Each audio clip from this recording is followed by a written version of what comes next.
지난번 회의 때 제가 이 대통령 그 개헌안에 대해서 국무회의 심의를 제대로 거치지 않은 위헌적인 안이다 이렇게 얘기를 했는데요. 그동안 국무회의 회의록을 입수해서 봤습니다. 이것도 빨리빨리 안 줘요. 계속 시간 끌다가 오늘 진짜 안 주면은 가만히 안 있겠다 그랬더니 오늘 아침에 이걸 주는 거예요. 국무회의 회의록도 하나 야당 의원들은 이거 받아보기가 이렇게 힘이 듭니다. 자, 보니까 심의를 얼마나 했느냐 봤더니 몇 사람이 와서 쭉 돌아가면서 쭉 설명하고 그걸로 끝. 딱 40분. 그게 다예요. 국무위원 중에 단 한 사람도 이거는 뭡니까? 뭐 제 의견은 어떻습니다.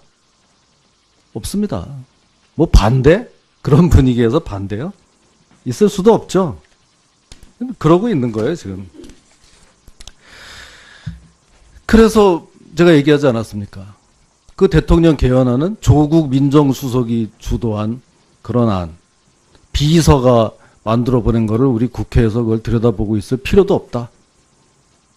바로 부결이다. 휴지통으로 보내야 된다. 이렇게 얘기한 거 아닙니까?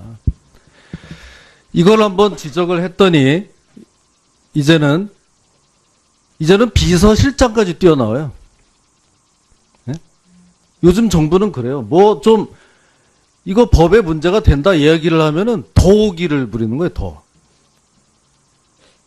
임종석 비서실장이 지난주에 국민투표 개정을 촉구합니다라고 자신의 명의로 된 입장문을 발표했습니다. 비서가 무슨 입장이 있어요? 네? 대통령을 보좌해야 되는 게 비서들 아닙니까? 비서실장은 엄청 높은 자리인 줄 아는 모양인데 비서 아닙니까 그냥? 뭐 이런 식으로 할 것 같으면요. 우리 개헌 특위에도 저도 그냥 비서관을 보낼게요. 그냥. 뭐 그럼 되잖아요? 바쁜데 의원들 바쁘고 하니까 우리 그냥 비서관 보좌관 보내가지고 얘기하도록 할게요. 그것도 그 비서관 명의로 입장을 발표하는 겁니다. 다 그렇게 하는데요, 뭐 지금. 응?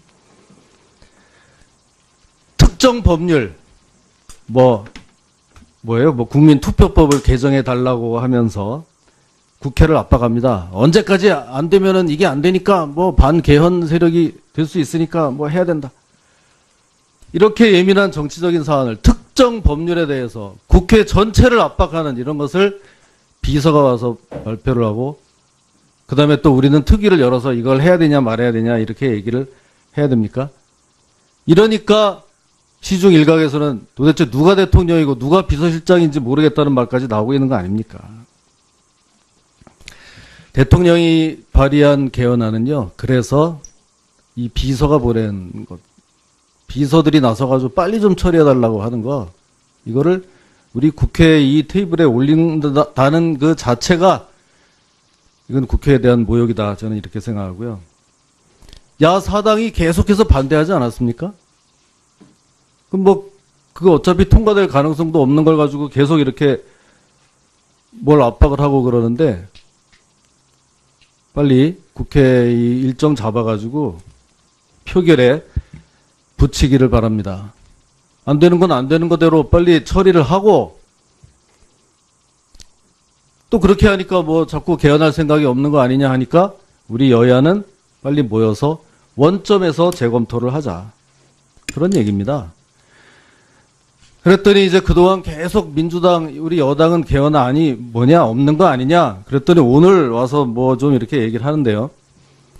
대통령 안하고 다른 게 뭔지 모르겠어요. 그냥 길게 장황하게 설명할 게 아니라 대통령 안하고 다른 게 뭡니다. 이렇게 좀 얘기했으면 더 좋겠어요. 이해하기도 쉽고. 대통령 안은 어차피 부결될 건데 그거하고 99.9% 같은 거면은 그 안은 그러면 살려야 되겠습니까? 이제는 하다 개헌안까지 표절을 합니까? 여당 패싱, 민주당 어떻게 이렇게 그걸 갖다가 그대로 베껴서 할 수가 있습니까? 국회의 수치라고 생각합니다. 이상입니다. 예, 다음 윤관석 의원님 말씀하시면 되겠습니다. 예, 인천 남동을의 윤관석 의원입니다. 국민과 약속한 개헌은 반드시 국회가 중심이 돼서 앞에 일정 보고가 있었는데 그 일정 내에 통과시키고 이뤄낼 거라고 생각합니다. 헌정특위도 지난주에 한 번 열리지 않았던 것이 이제는 개헌안 제출 이전에 정부가 주도했다, 청와대가 제대로 토론하지 않았다, 이런 여러 가지 형식과 절차의 문제에 대한 내용들로 그동안 우리가 얼마나 많은 상호간에 논란을 벌였습니까? 그래서 그 부분에 대해서 하기보다는 이번 주에 다시 헌정특위를 연 것은 각 당의 개헌안이 나왔기 때문에 그 개헌안이 제출되면 그걸 중심으로 논의하자라는 취지로 오늘 헌정특위가 열렸습니다. 그래서 이제는 내용 중심으로 각 당이 제출한 개헌안을 중심으로 논의를 해서 서로 차이가 있으면 얼마나 있는지, 또 이런 것들이 논의 과정에서 서로 함께 조정될 수 있는 것인지, 새로운 대안을 만들 수 있는 것인지, 이런 논의가 이루어져야만 생산적으로 좀 되고 많지 않은 일정 안에 국회 중심의 개헌안을 만들 수 있다고 생각을 합니다. 이전의 것을 다시 또 흘러간 레코드처럼 하는 것을 한다면 헌정특위가 정말 무력화되고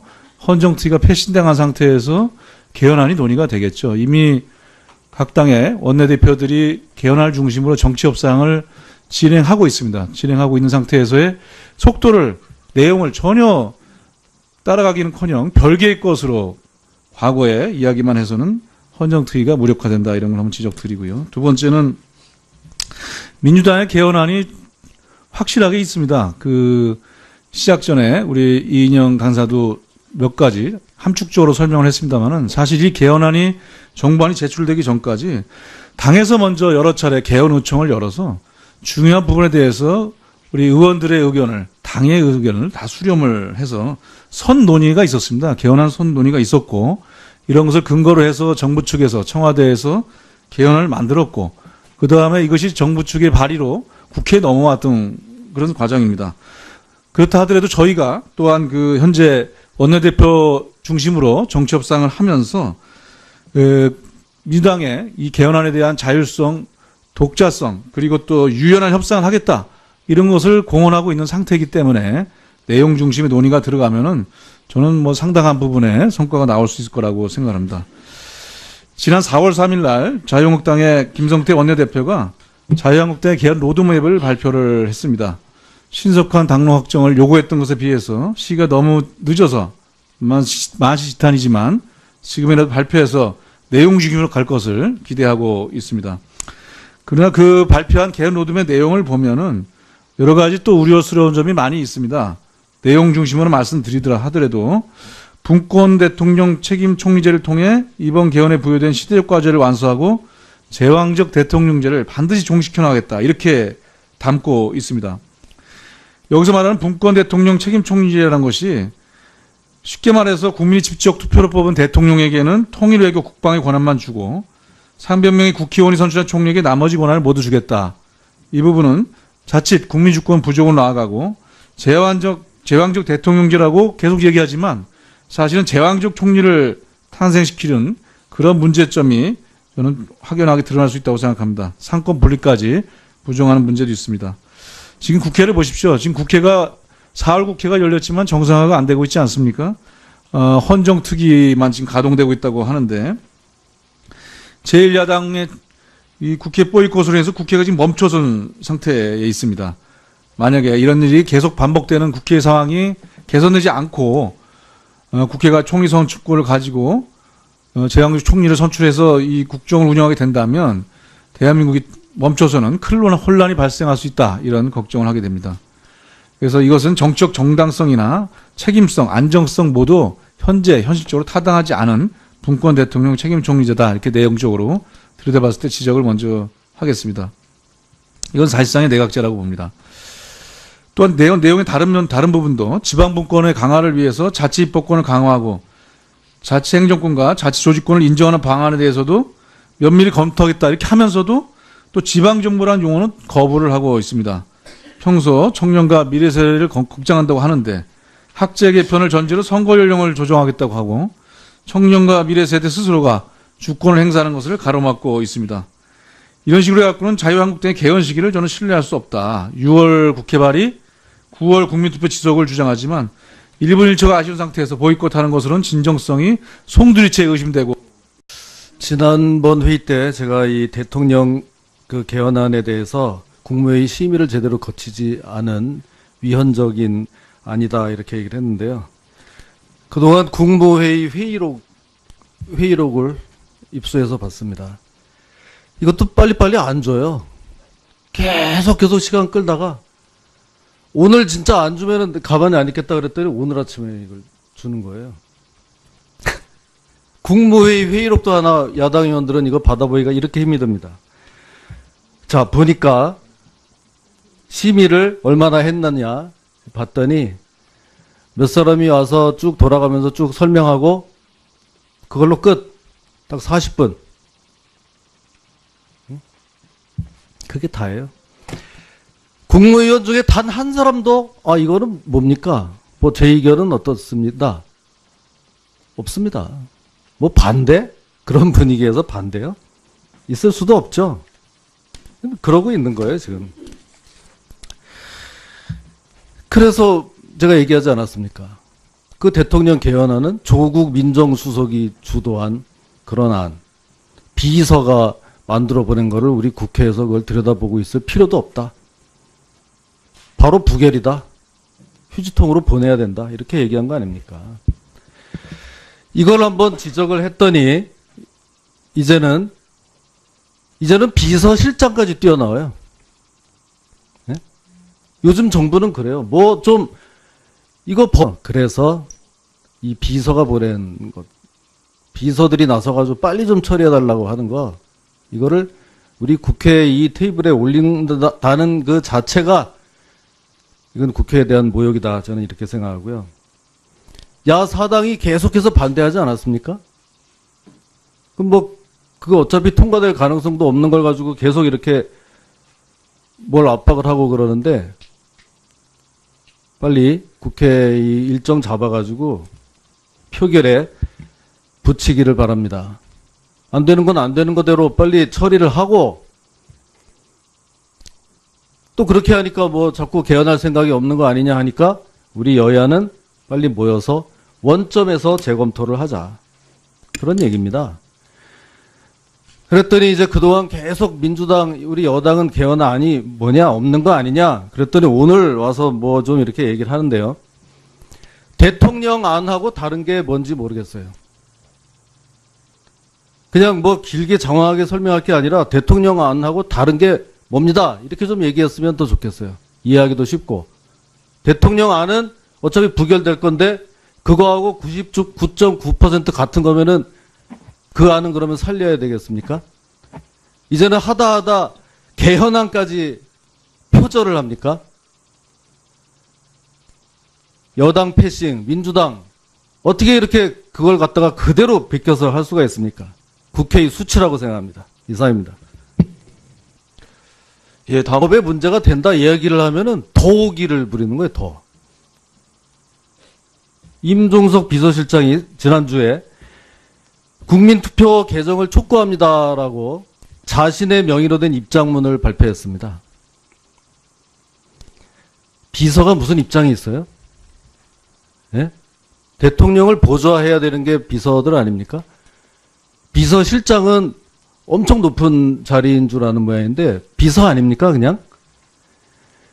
뭐 이런 식으로 할 것 같으면요 우리 개헌 특위에도 저도 그냥 비서관을 보낼게요 그냥. 뭐 그럼 되잖아요?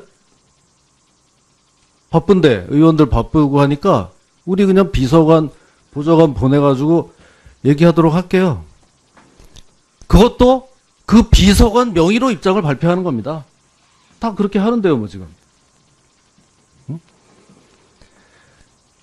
특정 법률 뭐예요? 뭐 국민투표법을 개정해 달라고 하면서 국회를 압박합니다. 언제까지 안 되면은 이게 안 되니까 뭐 반개헌 세력이 될 수 있으니까 뭐 해야 된다. 이렇게 예민한 정치적인 사안을 특정 법률에 대해서 국회 전체를 압박하는 이런 것을 비서가 와서 발표를 하고 그 다음에 또 우리는 특위를 열어서 이걸 해야 되냐 말아야 되냐 이렇게 얘기를 해야 됩니까? 이러니까 시중 일각에서는 도대체 누가 대통령이고 누가 비서실장인지 모르겠다는 말까지 나오고 있는 거 아닙니까? 대통령이 발의한 개헌안은요. 그럼 윤관석 의원님 말씀하시면 되겠습니다. 예, 인천 남동울의 윤관석 의원입니다. 국민과 약속한 개헌은 반드시 국회가 중심이 돼서 앞에 일정 보고가 있었는데 그 일정 내에 통과시키고 이뤄낼 거라고 생각합니다.